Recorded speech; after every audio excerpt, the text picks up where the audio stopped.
हुक्म है जी पटियां तक दोबारा जी पहले फरमाइश लाई ना वो साडे फरमाइश है हां जी मौसम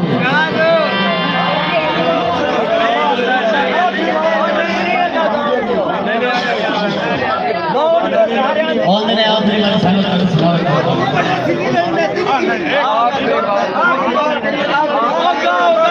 ठीक है लंबे दे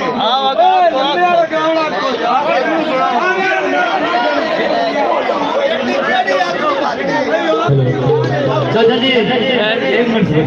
हेलो ठीक है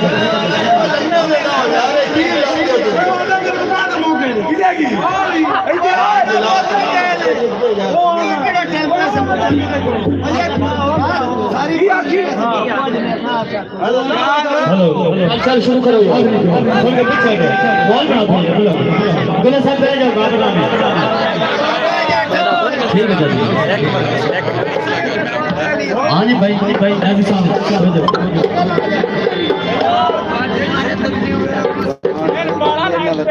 ओ यार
बड़े हो जाओ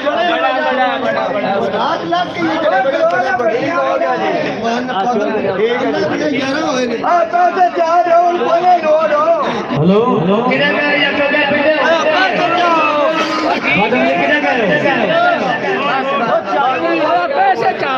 बस यार मैं राजी हो गया बस